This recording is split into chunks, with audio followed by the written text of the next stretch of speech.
Well, it is 12 noon. Welcome to our webinar, Ask Us Anything, Riding Downtown on Transit. My name is John Barobs. I'm the Senior Outreach Manager for Move Minneapolis, the nonprofit downtown transportation management organization. And next slide.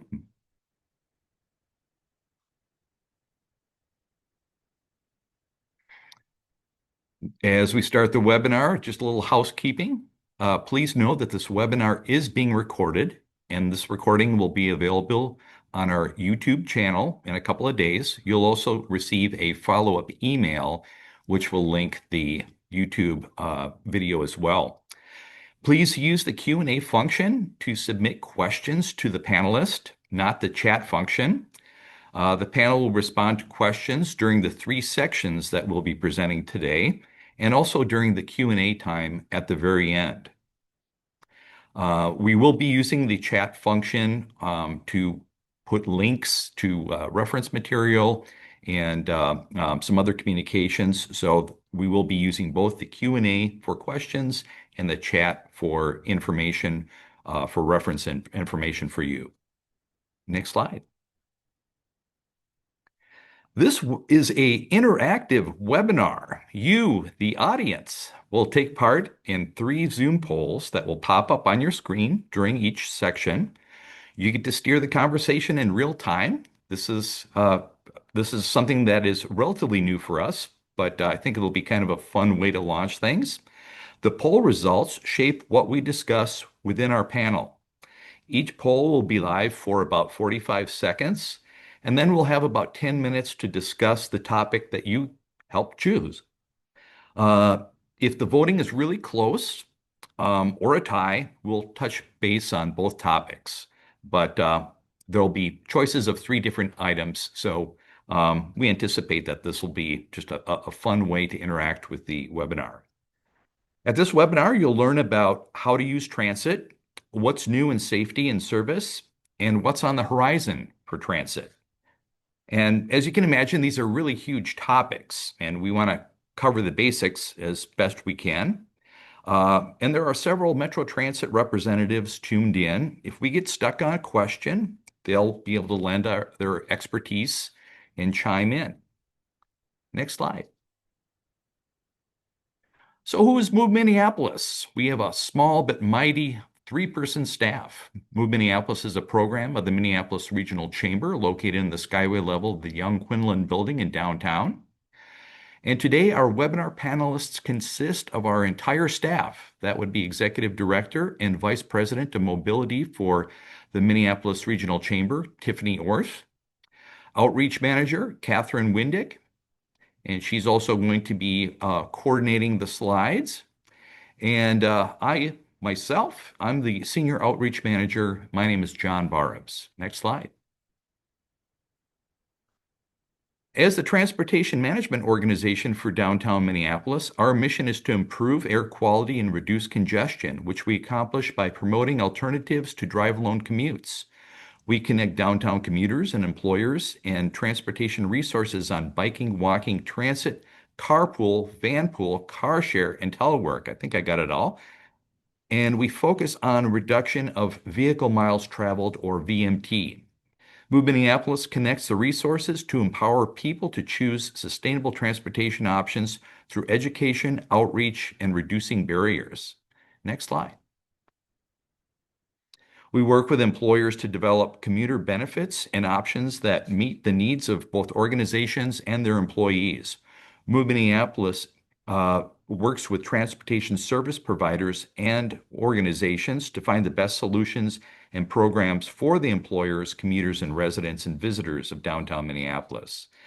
And Move Minneapolis offers things like this, the webinars, and we do presentations, lunch and learns, workshops. We do a transportation summit, which will be coming up in November. And we offer guidance on commuting options, policies, and best practices in transportation. Our services and resources are available at no cost. Next slide. Some of our services, customized consultations is one of them. It's for individuals who want assistance with commuting sustainably. And we offer this no cost customized consultation for those who live, work, or visit downtown Minneapolis. And you can sign up for a free 15-minute session where you'll work one-on-one with one of our staff members and be able to explain what your circumstances are and what your planned trips are and preferences, and we'll work with you to find what works out best for your situation.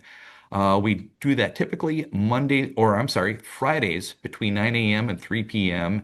And use the QR code or go to moveminneapolis.org to schedule customized consultation. Next slide. We also have a brand new service called Try It Tours. These are educational hands-on demos of transportation options and infrastructure.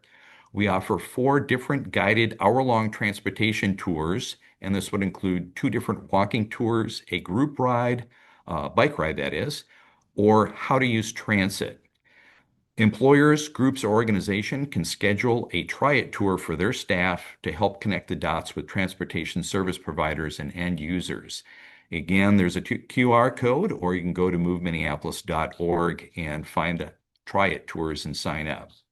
Next slide. And this year is our 10th year anniversary of Car-Free MSP for those of you who have participated over the years. And for those of you that are brand new to Car-Free MSP, it is celebrated during the month of September. And it's simply a pledge to switch one trip that you normally take by driving alone and trying a sustainable mode in its place. That could be biking, carpooling, walking, or in the case of this webinar, using transit.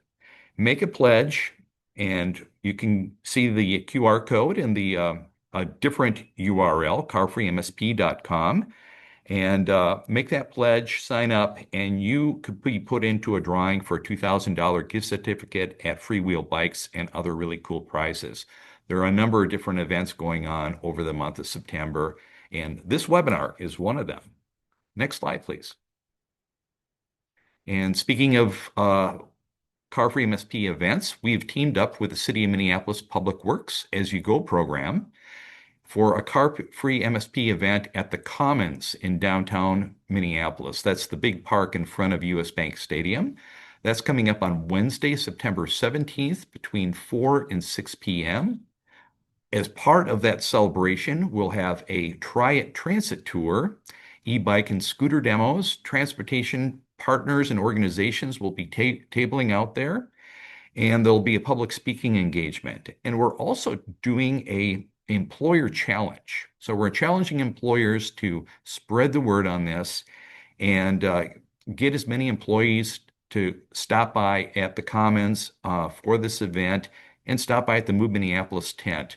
We'll actually be getting a list of the folks that attend. You fill out a form, and then the employee gets to be put into a drawing for a valuable prize from One-on-One Bicycle Studio, and the employer gets recognized. So a challenge within a challenge. That's all coming up on Wednesday, September 17th. Next slide, please. So now that you're versed on Car-Free MSP, we're going to start the first section of the webinar, and that's entitled Using Transit. Move Minneapolis's Executive Director, Tiffany Orth, is going to share some transit tips for both the first-time riders and for seasoned travelers, and hopefully they'll all find it useful.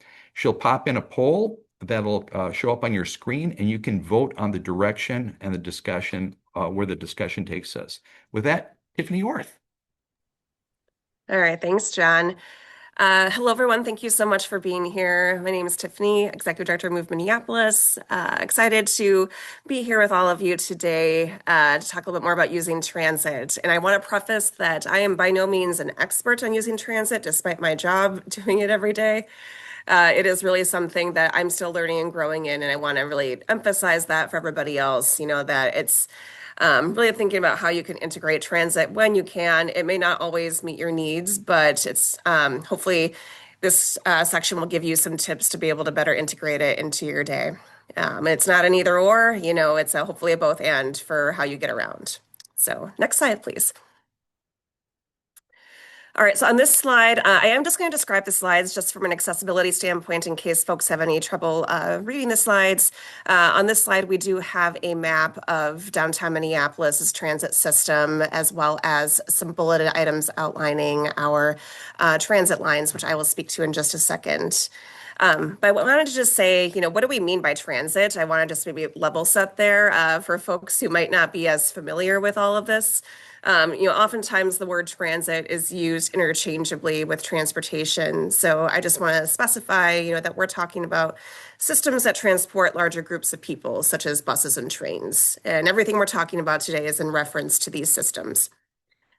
So just a brief overview of downtown Minneapolis's transit system. A lot to unpack there, but wanted to give you guys a basic sense. We have two light rail or LRT trains, the Blue Line and Green Line, that serve downtown. The Blue Line connects between Mall of America and Target Field. The Green Line connects between downtown Minneapolis and downtown St. Paul. And trains frequently run every 10 to 15 minutes all day. They are a consistent point of service for the downtown area. I do want to note that the Blue Line will be undergoing a massive maintenance project starting in fall 2025 called Renew the Blue that will run for the next 3 years. So during this time, parts of the Blue Line will be closed at various stages and replacement buses will operate when closures occur. And then we have our North Star commuter rail, which runs from Big Lake through Anoka to downtown Minneapolis. This, however, will be ending at the end of the year. But we did want to point out that you do have this option through the end of the year. And then there will be buses that will run to replace this train starting in 2026. We also have a number of bus rapid transit or BRT lines, which essentially just means faster trips with fewer stops. These buses run in dedicated lanes, pay in advance. They are a really nice option and they are expanding, which John will speak to in his section. And we have the orange C and D lines, which connect various routes. Our orange line runs from along 35W between downtown Minneapolis and Burnsville. We have our C line, which runs along Penn Avenue through downtown Minneapolis to Brooklyn Center Transit Center. And then the D line, which connects Brooklyn Center to Mall of America and serves North Minneapolis, downtown Minneapolis, Richfield, and Bloomington in between. And then we also have a large number of Metro Transit buses, regular route buses, and express buses that run throughout the 7-county metro. And then we do have a number of suburban providers. Sometimes these are providers that people may not be as familiar with, but they serve certain cities in our suburbs. So we have our Southwest Transit, which serves Eden Prairie, Chanhassen, Chaska, Carver, and Victoria. These buses run from these cities to downtown Minneapolis via express routes and micro transit. We have MVTA, which serves Apple Valley, Burnsville, Eagan, Rosemount, Savage, Shakopee, and Lakeville, and buses run from these cities to downtown Minneapolis. And Plymouth Link, which runs from Plymouth to downtown Minneapolis, and Maple Grove Transit, which runs between Maple Grove and downtown Minneapolis. Next slide, please.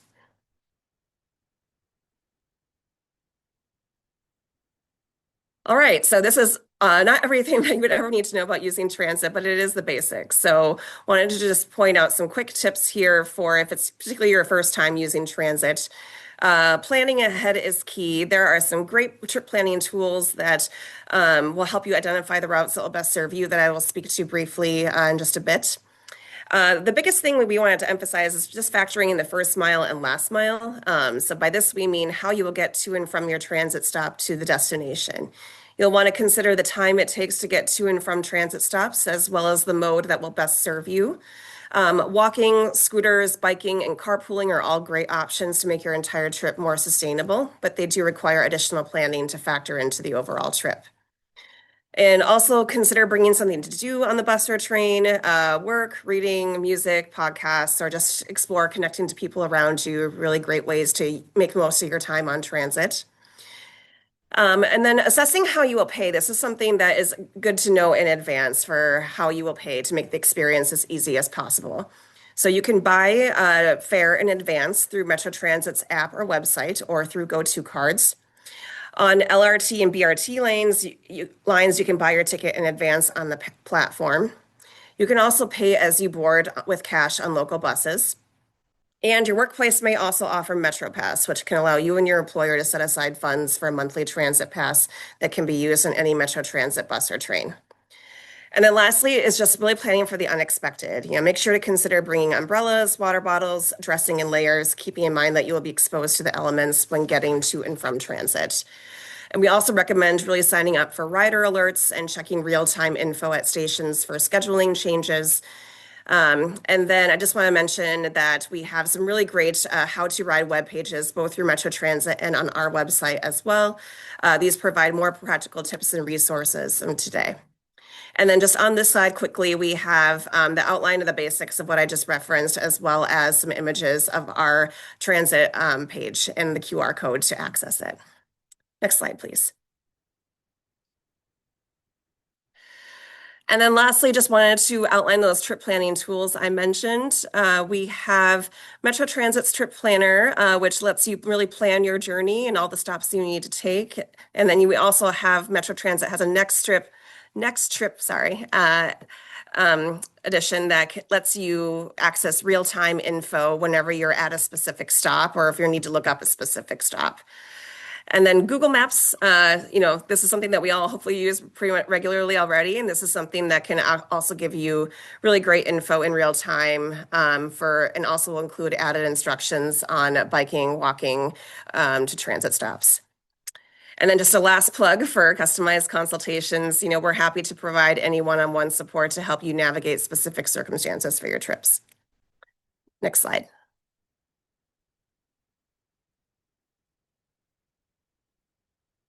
All right, so we are to our first poll. So we wanted to really, again, have you guys kind of help generate how we use this discussion going forward. So what is your biggest challenge with using transit? You will see this poll pop up, and we're hoping you guys can weigh in with what your biggest challenge is. It might be finding the best route that works for you. It might be figuring out all those payment options I mentioned. It might be figuring out options that connect your transit route to your destination, those first mile, last mile options. So we'll have about 45 seconds to answer this poll. So please generate it. We'll discuss the results here in a second.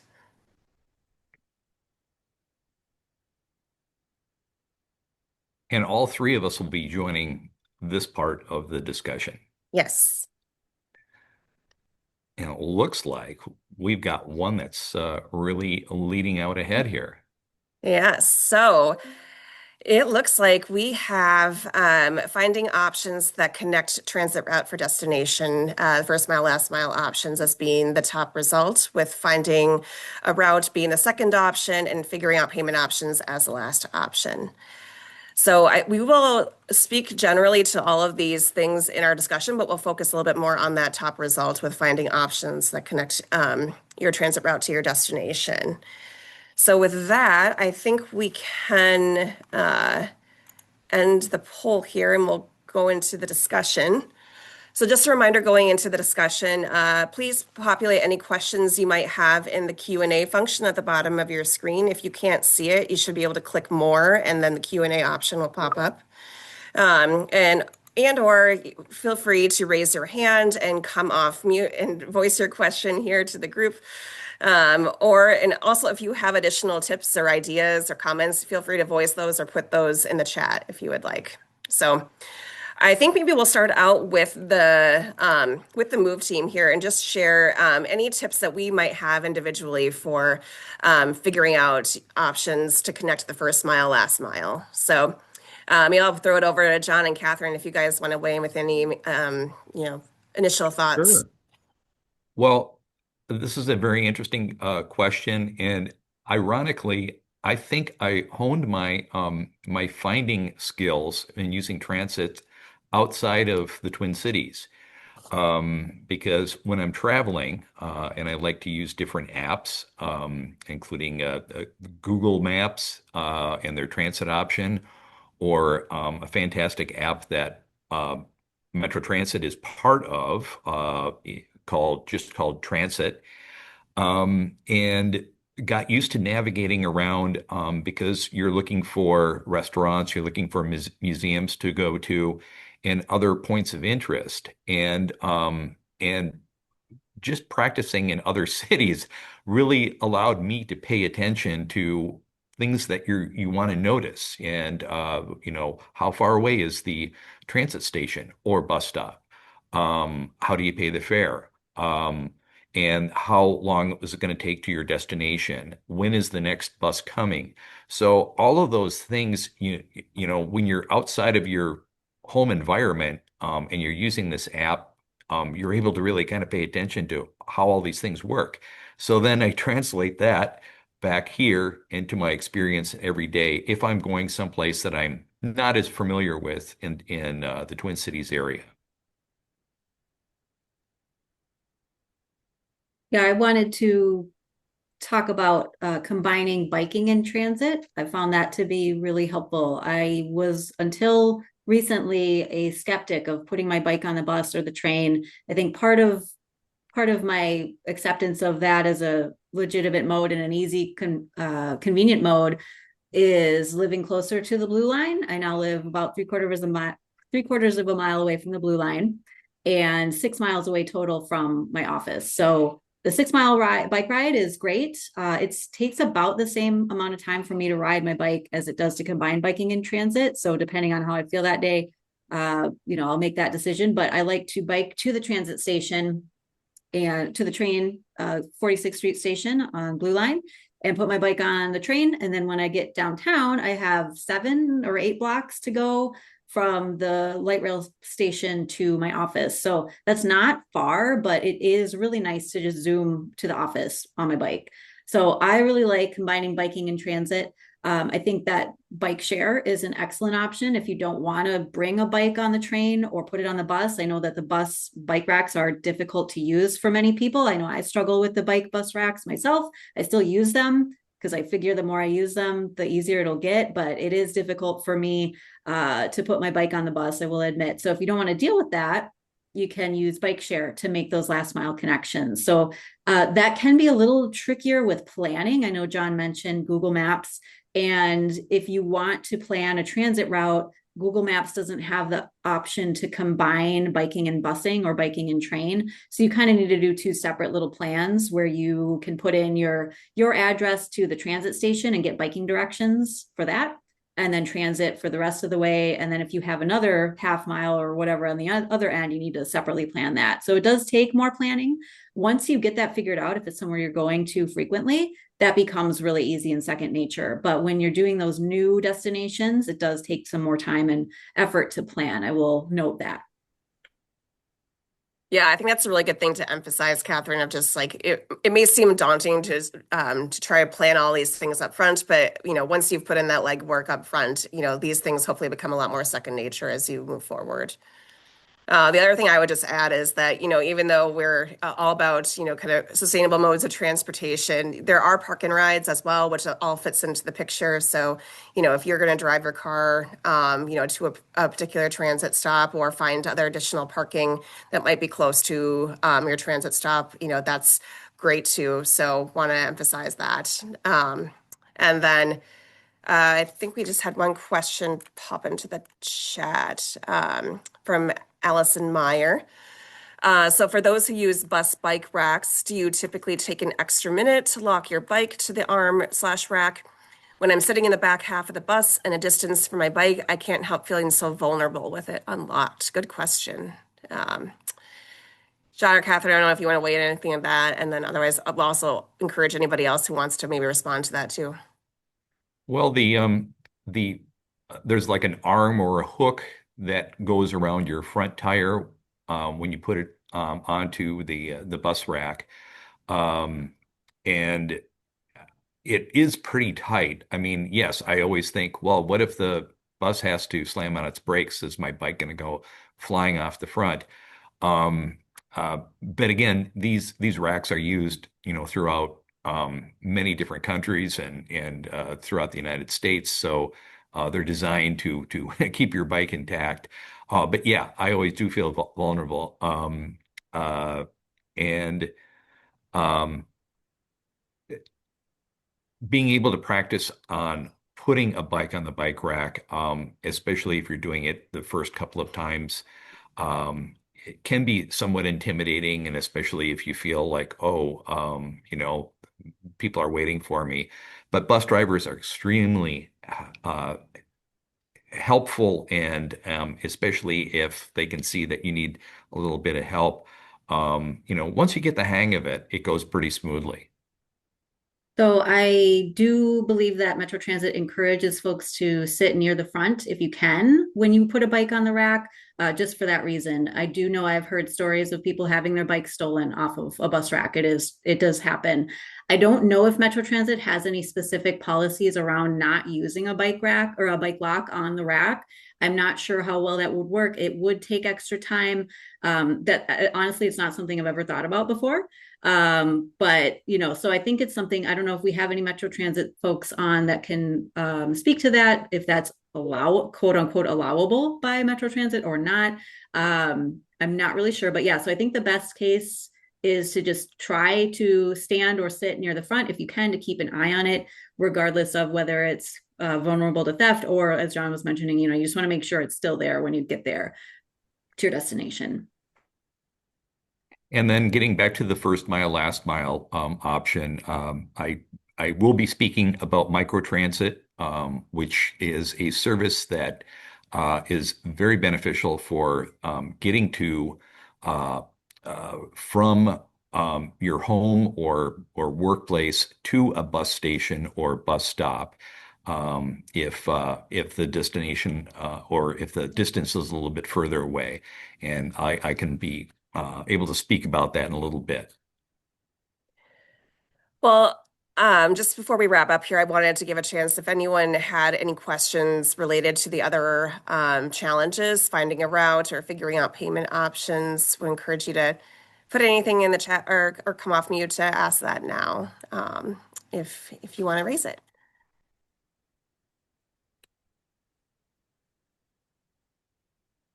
Okay, going once. I was just going to note that I think with finding a route, sometimes I think that feels really intimidating. If you see a bus go by and you've never ridden the bus before and you just think, oh, I wonder where that bus goes. Who knows? How would I ever know? But there are a lot of tools, as Tiffany mentioned in her presentation, from Google Maps to the Metro Transit Trip Planner to the Transit app that John mentioned. It is easy to start to get a sense of what is near you. And it can be nice to just look at what are the buses running near you, noticing that, and then going to Metro Transit and looking that route up and seeing, where does it go? Could this bus take me where I need to go? So you don't necessarily even need to know your destination or know the route ahead of time. You could maybe even just explore what routes near me exist and where could I take them, even if it's not to work. Maybe it's like, oh, well, that bus goes to the movie theater, so that's great.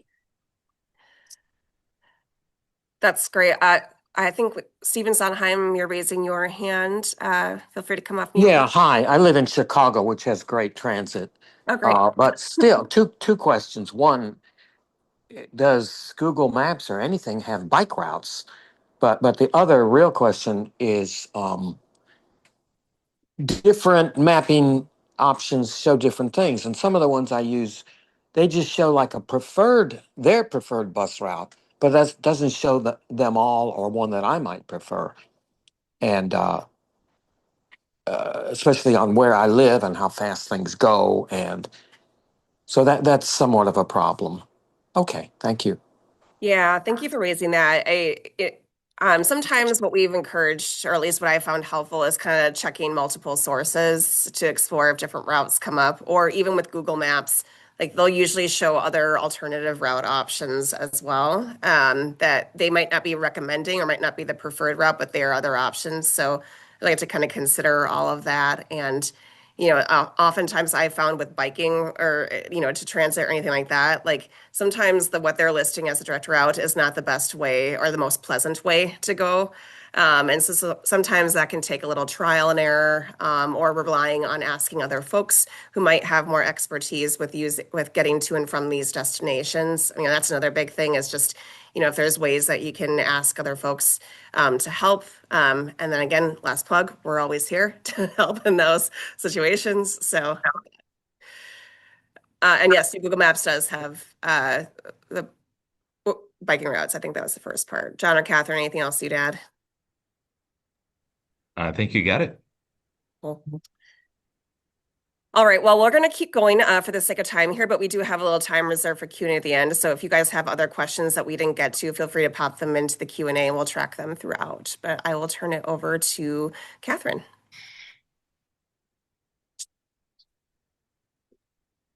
Thanks, Tiffany.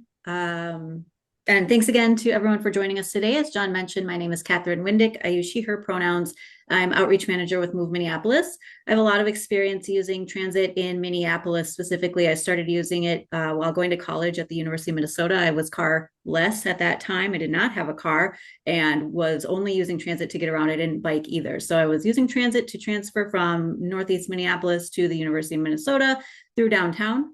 Spent a lot of time waiting for transfers on Nicollet Mall at night by myself. After my job at the U, catching buses to get back down to Northeast. So I have a lot of experience with transit, different situations. I did experience a lot of harassment, I will say, while using transit in the early 2000s while I was a student. And that was part of the reason that I kind of went a little bit away from transit, to be honest. I was really tired of harassment. So it is a thing that happens. And I know that Metro Transit is working on it. And we're going to talk about that a little bit today. I'm happy to say that I'm back to transit, using it as much as I can since 2021. So I've seen a lot of change between the early 2000s and 2021. And then from 2021 till today, things have changed a lot. I use local buses, I use bus rapid transit and light rail, as I was saying in the other section earlier. So I want to start by talking about what we mean by safety. And I know that there are lots of things beyond just like public safety that people may consider, such as collisions with transit vehicles. We hear about that sometimes, where cars get hit by trains, or people on bikes get hit by trains, or people walking get hit by trains, or circumstances around transit stations, safety from motor vehicles, things like that. We're not going to necessarily focus on those things today, but did want to acknowledge that that is a factor of safety as well. Today, we're going to be focusing more on that public safety aspect and the perception or reality or both of public safety. So to that end, I wanted to talk about Metro Transit Safety and Security Action Plan. I have the graphic for that plan on the screen here, as well as a QR code you can scan to go to the plan itself. It is quite lengthy, so I'm not going to be able to talk about it at length in this short time that I have, but it does include 40 actions, all of which are underway at this time, and those are across 3 areas of work. Those areas are improving conditions on the system, training and supporting employees, engaging customers and partners. The plan was endorsed by the Met Council in June 2022, and they've made a lot of progress on that. The latest report on their progress was issued last month. It focused on a sustained, or the kind of the results from that report were that a sustained focus on having a more visible and active official presence on the system is having an impact. It noted that there were more than 17,000 proactive calls for police service in the second quarter of 2025, and that is a 74% increase compared with the same quarter last year. But I wanted to note that they call out in the report as well that serious crimes like assault have declined 13%, comparing the second quarter of this year to the same time last year. And those serious crimes remain a very small percentage of total offenses, as well as those numbers of increasing calls are likely also due in part to increased presence. So if there's more presence, there's going to be more calls. So it doesn't necessarily mean that that 74% number is just straight increase. It could be also the number of people reporting crimes. So again, you can dig into all of that by scanning the QR code. I'm going to see if I can navigate all my screens here and share the link in the chat as well. If you give me 1 second, I've got it here. It does go into a lot of detail, so that is helpful to check out if you are interested in those statistics. And it is in the chat now, and I'm going to move on to my next slide.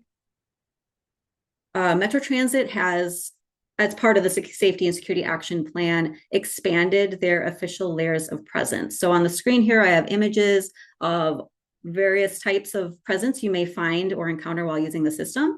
That includes police officers, CSOs, which that stands for Community Safety Officers, trip agents, and that stands for Transit Rider Investment Program, supplemental security, community-based organizations or CBOs, and safety ambassadors. So there are many different official folks that you may find while you are using the system.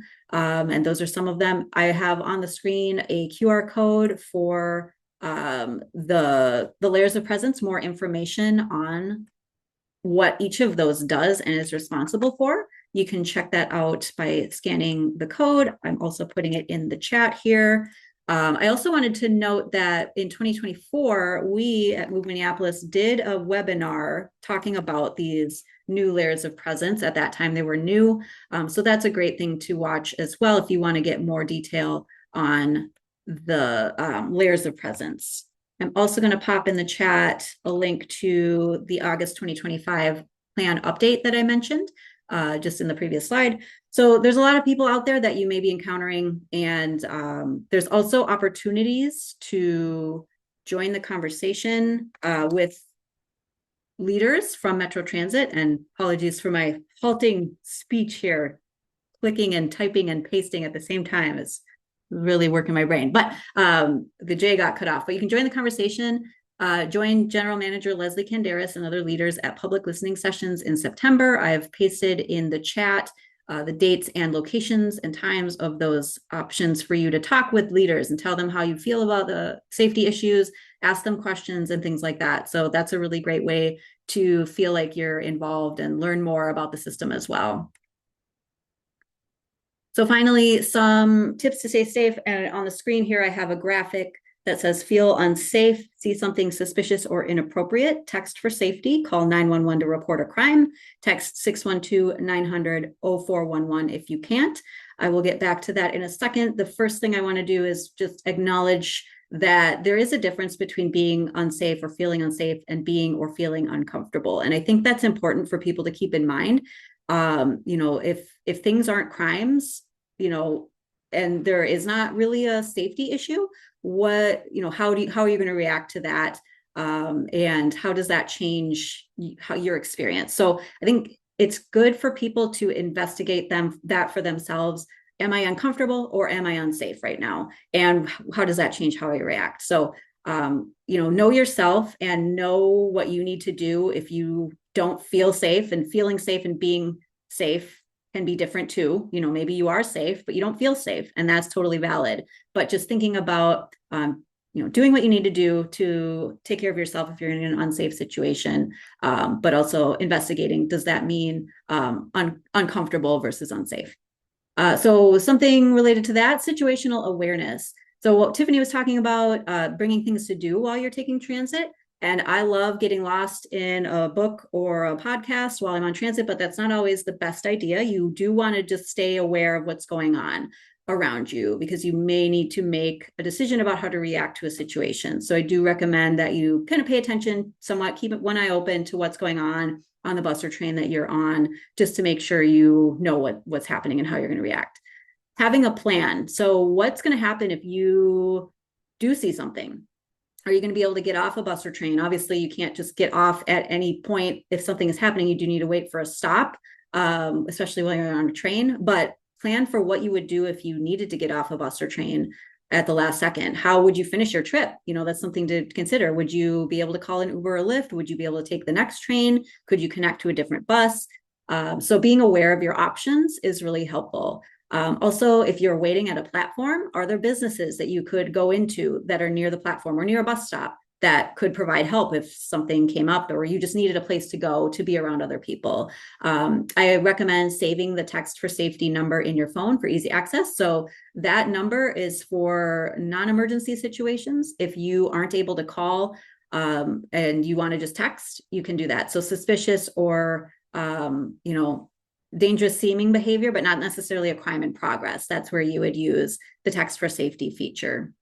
And then finally, self-defense training. This is something that's good just for life in general, but also can make you feel more confident and prepared if you are taking transit regularly. So even if you never use it, this could be an option that you may want to explore to help yourself feel a little safer.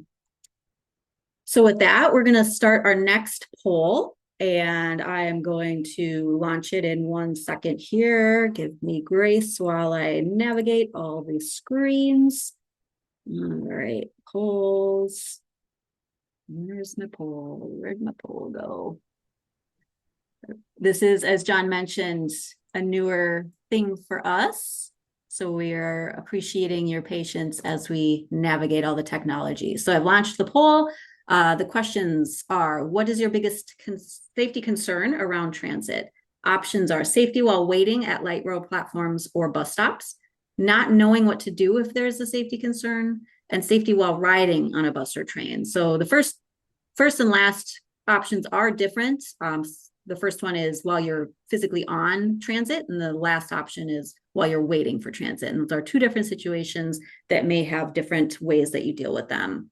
And I'm going to give it about 15 more seconds while we wait for a few more responses to come in. Right now, it's looking pretty evenly split, which is not really surprising to me. These are all tied together. And if you're waiting on a platform, you're probably going to be on a bus or train at some point. So that makes sense. All right, I'm going to go ahead and end the poll now and share the results. And it looks like we have safety while waiting at 36%, not knowing what to do at 27%, and safety while riding at 36%. So we're pretty evenly split. So I think at this point, I'm going to go ahead and open it up to the team. And again, if you have questions, if you want to unmute, raise your hand and we can call on you for questions or your insights into safety on transit. Or you can share in the chat as well, or the Q&A, however it works for you. So I'm going to open it up. So John, Tiffany, your pick of any of these three.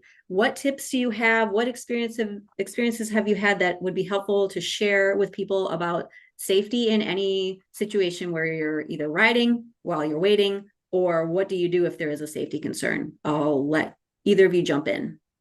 One of the things that, and it's interesting that you've got a tie there for both the riding and waiting.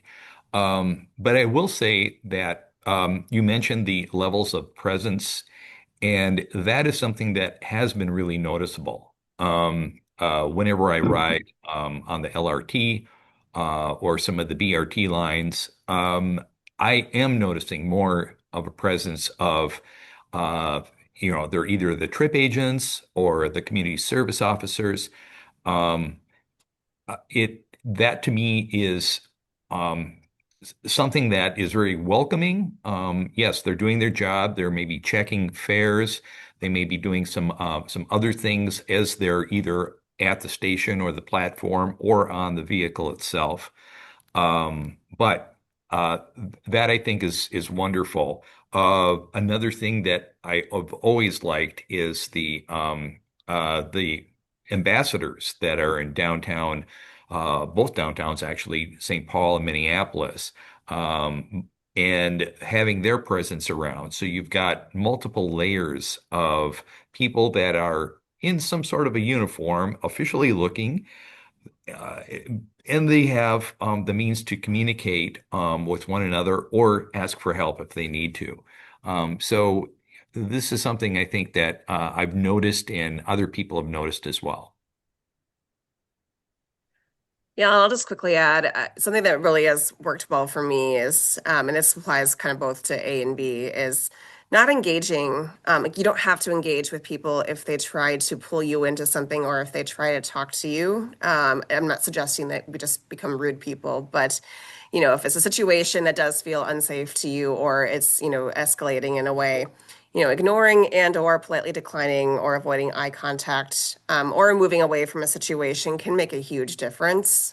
So if you're able to do those things, that can kind of help navigate some of those just maybe immediate areas of discomfort. Something that I wanted to note, it's not always realistic or possible, but riding transit with friends or people you know can really help to make you feel safer, both waiting for transit or on transit, or if there's something that happens and there's an active safety concern.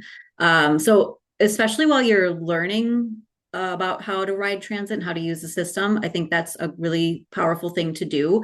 And then beyond that, if and when you're not able to ride with friends, because we all know we can't just ride with people we know all the time. We don't have the same schedules or locations we're going to.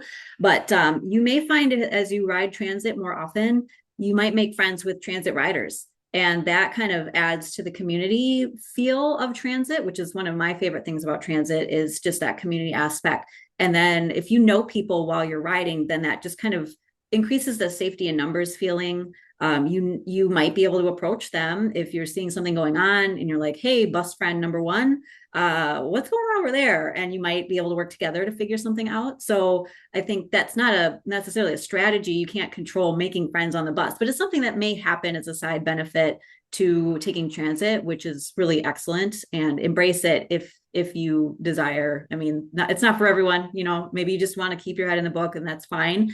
But I've found that a lot of folks I see often, and we start to, maybe you have a conversation someday and that turns into a friendship, and that can be something that's beneficial on multiple levels. One thing I wanted to note about not knowing what to do if there's a safety concern and safety while riding on a bus or train. There on trains, there are vehicle numbers posted that you will need to use if you're going to report a concern. So if you're calling 911, that is helpful information to report to the dispatcher. It's also helpful if you're texting for safety. You'll be able to say the vehicle number. If you're on a bus, you may not know the vehicle number, but that's not as important, I think, as being on a train. As with the bus, you just need to know which bus you're on, where you're going, which direction, which route. But, thinking through those things again ahead of time, like having that text for safety number saved in your phone, those posters, there's also posters around on platforms for the light rail and on trains that will say, see something suspicious, text for safety, here's the number. So even if you don't have it saved in your phone or you forget what you saved it under in the moment and you're freaking out, those are posted frequently throughout the vehicles as well.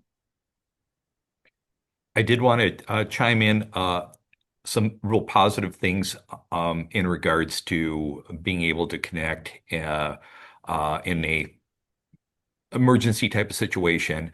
Less than 2 weeks ago, my son left his wallet on a bus and came into the home and into our home and was very distraught. And he had just stepped off the bus and realized, and we were able to contact Metro Transit, and they contacted the driver, and the bus driver at the next stop went back to the seat, got the wallet, contacted the dispatcher, and everything was all fine. Within, a matter of 10 or 15 minutes, we were on our way to go pick up the wallet. So, it's these little situations like this where the system is built to respond, and it can do that in a very efficient and in this case, a very good scenario. Thanks, John. And that does it for me. And I'm going to turn it back over to you for your final section here. Great. And we are running a little bit past on time. Thanks, Catherine and Tiffany, for sharing your sections. I'm going to abbreviate a few things. We are fortunate in the Twin Cities that there are a number of new programs and services that are coming to make this network more efficient, expand your options, and to make getting around easier. Next slide, please. And I mentioned many different innovations, but I'm going to focus on 3 program expansions that we're very excited about. The launch of the Metro E-Line Bus Rapid Transit, which is on December 6th. The expansion of microtransit in the Twin Cities, which is an ongoing thing. And the Metro Green Line extension light rail, which is going to be starting in 2027. And we've got examples of all 3 vehicles on display right now. Next slide, please. Tiffany did a great job describing what bus rapid transit is. So I won't go and repeat all of the details.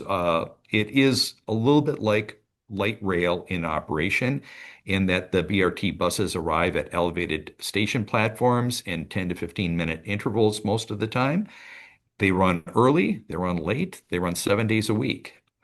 There are currently 7 BRT or arterial BRT lines operating in the network. 3 of them serve downtown. Most recently, the Gold Line started service from Woodbury to St. Paul. This past June, the Metro B Line replaced the number 21 bus that runs down Lake Street and Marshall between the 2 downtowns. And as I mentioned, December 6th, the new Metro E line will largely replace the route number 6. And on the map, you can see here where the E line goes from Southdale through the uptown area and downtown on Hennepin Avenue up into northeast Minneapolis before ending up at the University of Minnesota. And this is going to be another game changer for the folks that are living in the uptown area, University of Minnesota students, in the uptown area and all around. So we're very excited about this. The line is nearly done with all of their stations and construction. So December 6th is coming up really soon. Next slide, please.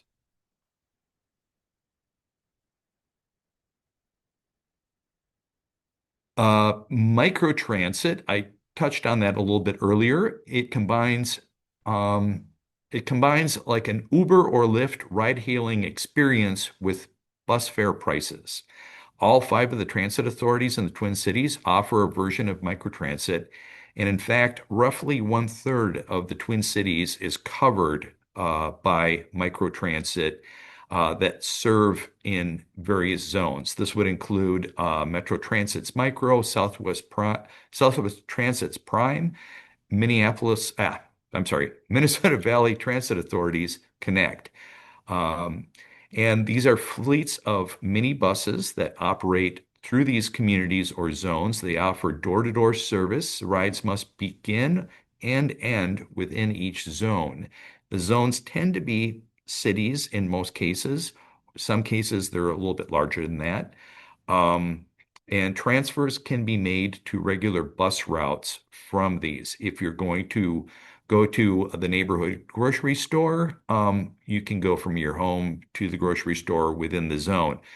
Or you could maybe go to a BRT station or a bus station and transfer and keep on riding outside of the zone. Um, the rides are mostly booked from via apps. There are some variations depending upon the transit authority. The bookings are not exclusive, meaning that you may choose to book a route and the driver may be pulling over to pick up somebody else who happens to also be going in the same direction. So that's what I mean by not exclusive. Costs range between $2.50 and $5, again, depending upon the transit authority. Uh, but when you compare the price to a ride-hailing service like Uber or Lyft, it's certainly much less expensive. Microtransit just started in Bloomington this past month and will be opening up a new zone next week in Blaine on the 15th. Uh, and there are a couple new zones that are projected to be added in subsequent years. Next slide, please. So we just had the 20th anniversary of the Green Line between the two downtowns. I'm sorry, the Blue Line between the Mall of America and downtown Minneapolis. The Green Line has celebrated their 10th anniversary. Now we're going to be celebrating the launch of the Green Line extension, which will be coming up in 2027. Don't have a date yet, but it's coming. And it has been a long time in the works. And I'm not going to dwell about some of the controversies around cost overruns or construction delays, but we are all eagerly anticipating the opening in 2027. The Green Line extension has 16 stations, 8 park and ride lots, and it will connect the West Metro with a fast rail line into downtown. Over 85% of the construction is done already. And as a matter of fact, I heard a rumor that they're already starting to run vehicles on the rails for alignment and for not actually the passenger cars, but special vehicles. So you may see railroad crossings actually working and vehicles moving up and down the tracks. That testing is going to intensify, and pretty soon you actually will see some of the rail cars going up and down. But you'll have to wait until 2027 to step on. Um, this expansion is also sparked a housing boom. Over 4,000 housing units have been put up along the line of the Green Line extension. And when the line opens up, they anticipate over 30,000 rides per day. Uh, um, that would be 34,000 by 2024. So there definitely is going to be a demand and a higher concentration of housing that is currently has already been built or being built now or is planned. And with that, the next slide. We just talked about three major transit projects and how they fit into the larger network. We're going to start our poll right now and like to find out what you're interested in. Micro transit growth, Metro Green Line extension, or bus rapid transit expansion. And as you're getting ready for that, we will all come off of mute and be able to dive right in. I really didn't know how this one was going to go because I'm excited equally about all three projects, but it looks like microtransit is the hot topic that we're going to dive into. Uh, I mentioned that Metro Transit's micro service is going to be launching in Blaine. Um, that'll be September 15th. These services were targeted in communities that are currently expanding or improving their regular bus service or BRT service. So micro will really act as a feeder to those systems. Bloomington, obviously, you've got the orange line going through there, and when that started up this past month, uh, uh, micro is a great vehicle for that. You have the new Gold Line, which started in Woodbury and goes into downtown St. Paul.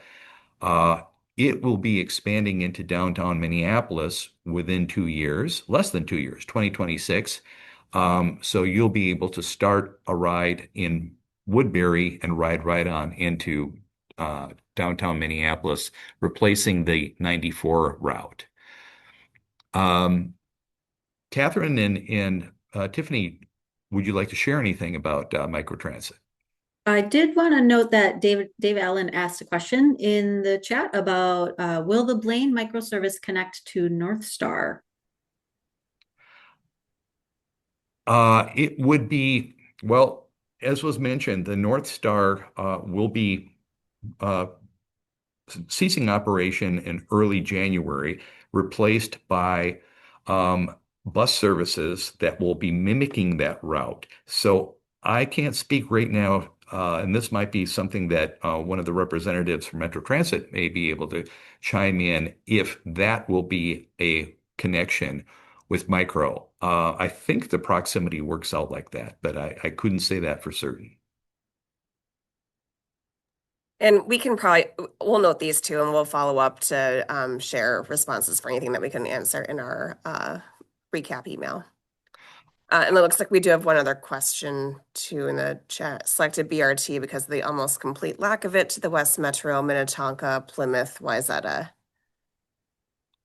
Well, the West Metro is going to get the Green Line extension, and there are uh, currently plans to expand the BRT network. So we talked about the lines that are coming on shortly, and some that are already in the deeper planning stages. But currently, they are exploring, I believe, 17 different possible routes throughout the metro area. And those are going through various evaluation processes. So the BRT expansion is going to be coming in increments over the coming years. And I know that there has been discussion about West Metro. One of them specifically that was brought up was along the Highway 55 corridor. Um, uh, exactly when that would fall in line, that remains to be seen. Um, But yes, it's definitely in the plan. And I believe we are running at time here. Obviously, we've had a lot to say about these three different sections, which each one of them deserve their own webinar. But we were able to kind of touch a little bit on everything, and have some discussion on that. Um, we'll remind you to look forward to an email that will be coming up, and that will have a link to this video. It'll also have all the links that were shared in chat, and maybe some follow-up information on some of the questions that were asked that we weren't able to get to. But I really appreciate you tuning in for this webinar. Thank you again, Catherine and Tiffany. And we'll look forward to seeing you all on the 17th of September at Commons Park for a Car-Free MSP event. And they'll be between 4 and 6 p.m.